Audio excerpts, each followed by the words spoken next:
সরকারি পরিসংখ্যান অনুযায়ী 2024 সালে সার্বিয়ার ভিসা ইস্যু করা হয়েছে 1299টি। আলহামদুলিল্লাহ 2023 সালে 322টি ভিসা থেকে প্রায় 4 গুণ বেশি।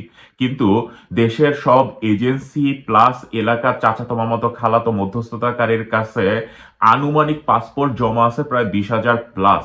আর অ্যাপয়েন্টমেন্টের জন্য ওয়েট করতেছে, অনলাইন করা হয়েছে বা অনলাইন হচ্ছে, সবকিছু মিলায় প্রায় 2,500 থেকে 3,000 পাসপোর্ট জমা আছে অলরেডি। কবে নাগাদ স্বাভাবিক হবে তাহলে সার্বিয়ার ভিসার এই প্রসেস? তার কারণ গত 1.5-2 মাসে খুবই কম সংখ্যক ভিসা স্টাম্পিং করা হয়েছে। তো সবকিছুর উত্তর পাবেন আজকের ভিডিওতে। সার্বিয়াতে 2025 সালে আসলেই কি অনেক মানুষ নিবে? প্রায় 2 লক্ষ মানুষ নেওয়ার কথা তারা বলতেছে। তো এর সত্যতাও আমরা যাচাই করব। সম্পূর্ণ ভিডিও দেখবেন। কোনো কিছু জানা থাকলে অবশ্যই কমেন্ট বক্সে জানাবেন, আর ভিডিওটি ভালো লাগলে অবশ্যই শেয়ার করে দিবেন। ইউটিউবের চ্যানেলটা যারা সাবস্ক্রাইব করেন নাই অবশ্যই সাবস্ক্রাইব করে ফেলবেন। তো 1299টি ভিসা আলহামদুলিল্লাহ খুবই ভালো। তার কারণ সার্বিয়ার ভিসার এই মার্কেটটা গত 5 বছরে চালু হয়েছে কিনা আমরা বলতে পারবো না। মানে 5 বছর আগে কতজন সার্বিয়াতে গেছে এর হিসাব সরাসরি আমাদের কাছে নাই, খুবই হাতে গোনা কম। যাই হোক, এখন সার্বিয়ার মার্কেটটা আস্তে আস্তে চালু হচ্ছে।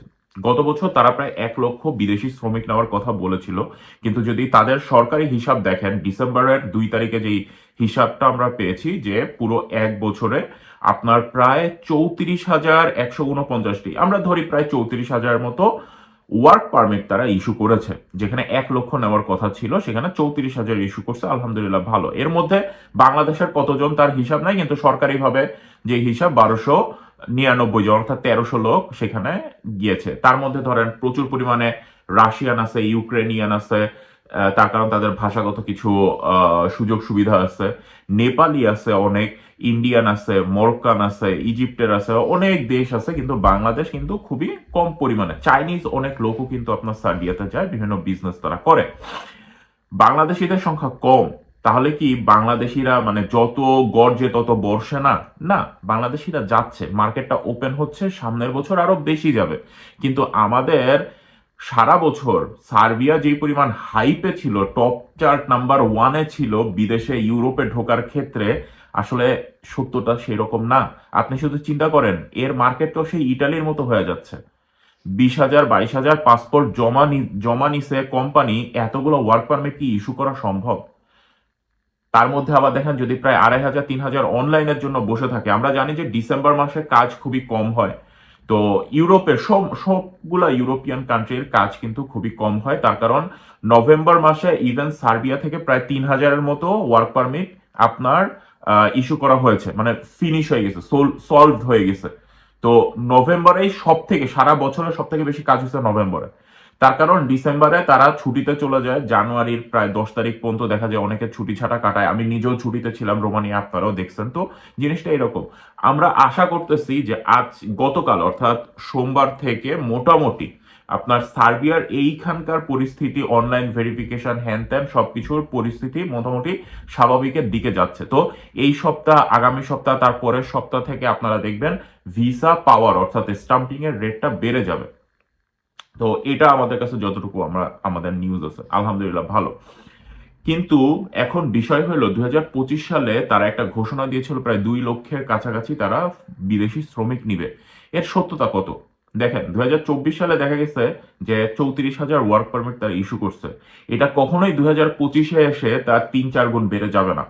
হয়তোবা ম্যাক্সিমাম আমরা যদি ডাবলও ধরি, 68,000 70,000 ওয়ার্ক পারমিট ইস্যু করবে। এবং বাংলাদেশিদের হিসাব যদি আমরা ডাবল ধরি, তাহলেও কিন্তু আপনার ধরেন 1299, অর্থাৎ 1300 থেকে 2600, 3,000 ম্যাক্সিমাম আপনার ধরেন 2025 সালে সার্বিয়াতে যেতে পারবে, আমরা আশা করতেছি। কিন্তু বাংলাদেশিরা সেই পরিমাণ ভিসা পাবে না। কেন? গত কয়েকদিনে একটা নিউজ আমাদের কানে আসতেছে, এটা কোনো অফিসিয়াল নিউজ না, কিন্তু প্রচুর পরিমাণে যারা সার্বিয়াতে আসতেছে, হয় তারা কাজ পাচ্ছে না, অথবা তারা কিছুদিন কাজ করার পরে এইখানে এসে ভেগে চলে যাচ্ছে। ইভেন এয়ারপোর্ট থেকে নেমে কোম্পানির কাছে না গিয়ে তারা বিভিন্ন দেশে পলায় চলে যাচ্ছে, ইটালি বিভিন্ন দেশে পলায় চলে যাচ্ছে। এই কারণে আস্তে আস্তে দেখা যাবে যে আপনার বাংলাদেশিদের প্রতি যেরকম অন্যান্য ইউরোপিয়ান দেশ ব্ল্যাকলিস্ট করে দিচ্ছে, সেই রকম দেখা যাবে যে বাংলাদেশের অবস্থাও তাই হয়ে যাবে। ভিসা ইস্যু হওয়ার রেট অনেকাংশে কমে যাবে। তো এই কাজটা ভুলেও করবেন, আপনারা একটা মার্কেট নষ্ট করে দিচ্ছেন। এই জিনিসটা আপনারা কেন বুঝেন না? আপনারা প্রথমে সেখানে যান, একটা লোকের দরকার বলেই আপনার জন্য একটা ওয়ার্ক পারমিট ইস্যু করা হয়েছে, সেই লোকে তো সেই কাজটা শেষ করতে হবে। হয় রাস্তা বানানো, কনস্ট্রাকশনের কাজ, গাড়ির কাজ, ফুড ডেলিভারির কাজ, তাদের তো একটা হিসাব আছে যে আমার 10 জন লোক লাগবে আগামী 3 মাসে। আপনাকেও সে ধরতেছে, কাউন্ট করতেছে, আর আপনি গিয়ে সেখানে কাজ না করে পলায় চলে যাচ্ছেন। আর একটা নতুন মানুষের সেই আপনার ওই কর্মসংস্থান ফিল আপ করতে তাদের তো কষ্ট হচ্ছে, বুঝেন না? তো আস্তে আস্তে এইখানকার কোম্পানি তো বাংলাদেশিদের জন্য ওয়ার্ক পারমিট ইস্যু করাই কম করে দিবে। যে কাহিনীটা আমরা রোমানিয়াতে দেখছি 2024 সালে, 2023 সালে, যেখানে 9,000 ওয়ার্ক পারমিট ইস্যু করা হয়েছে। 9,000 লোক বাংলাদেশ থেকে রোমানিয়াতে আসছিল, সেখানে 2024 সালে মাত্র 3,000। 2025 সালে এই সংখ্যাটা আবার বেড়ে যাবে, এটুকু আমরা জানি, আমরা বুঝি, তার কারণ এখন ম্যাক্সিমাম মানুষই তাদের সমস্যা বুঝতে পারছে। পলায় যে লোকগুলা রোমানিয়া থেকে পলায় গেছিল তারা যেই বিপদে আছে, ঠিক আছে? আর রোমানিয়া এখন সেঙ্গেনের মধ্যে ঢুকে গেছে, এখন তো লোকজন 2 সপ্তাহের জন্য ইউরোপের যে কোনো কান্ট্রিতে লিগাল ভাবে যে নিজেই দেখতে পারতেছে যে ভাই আমি এখানে লিগাল হইতে পারবো কিনা, এখানকার সিচুয়েশন কি, এখানে কি আসলেই মধু আছে নাকি শুধু মৌমাছি হুল ফুটায়। তো রোমানিয়ার মার্কেট আলহামদুলিল্লাহ 2025 অনেক ভালো হবে, কিন্তু সার্বিয়ার মার্কেট দেখা যাবে যে আস্তে আস্তে হয় ডাউনের দিকে চলে যাবে, না হলে আলহামদুলিল্লাহ অনেক ভালো হবে। তার বড় একটা অংশ ডিপেন্ড করে আপনাদের উপরে, যে আপনারা আপনারা সার্বিয়াতে গিয়ে থাকবেন কি থাকবেন না। যদি এটা কন্টিনিউ থাকে, দেখেন ক্রোয়েশিয়ার মার্কেটটা আমরা বলতে গেলে নষ্টের পথে কিন্তু, তার কারণ বাংলাদেশিদের ওইখানে যে থাকতেছে না। এখন কেন বাংলাদেশিদের ওয়ার্ক পারমিট ইস্যু করবে? আপনি আজকে নিজে কল্পনা করে, যারা ইউরোপে আছে তাদের বলতেছি, একটাবার শুধু চোখটা একবার ঘুরাই দেখেন, গত 5 বছরে কয়জন নেপালি লোক আপনি ইউরোপে দেখছেন? হোল ইউরোপে আপনি সার্বিয়া বলেন, আপনার রোমানিয়া বলেন, ক্রোয়েশিয়া বলেন, আর আজকে আপনি চোখ ঘুরাইলে আপনি 2, 4, 5 জন নেপালি লোক দেখতে পারবেন। আজকে নেপাল ইউরোপের মার্কেটটা বাংলাদেশের থেকে বেশি দখল করে নিয়ে যাচ্ছে। কেন? একটাই কারণ, তার কারণ ওরা লয়াল। এই জায়গায় আইসা যেই দেশেই আছে সেই দেশে তারা থাকতেছে। আপনাদের মতো মধু খোঁজার জন্য ইটালি, ফ্রান্স, জার্মানি পলায় চলে যাচ্ছে না। আপনারা নিজেরাই মার্কেটটা নষ্ট করতেছেন। আমি বুঝি আপনাদের কাজ নাই, এই নাই, ওই নাই, থাকার সমস্যা, কিন্তু এসে অ্যাটলিস্ট 6 মাস থাকেন, 1 বছর থাকেন, কষ্ট করেন। যাই হোক, হাজারবার বুঝানোর পরেও আপনারা হয়তো বা এই জিনিসগুলো কখনোই বুঝবেন না, তার কারণ আমরা বাঙালি, আমাদের থেকে স্বার্থপর জাতি এটা আসলে কোথাও আমরা পিছন ফিরে তাকাই না, শুধু নিজের কি হবে, নিজের ভবিষ্যৎ নিয়ে নিজে চিন্তা করি।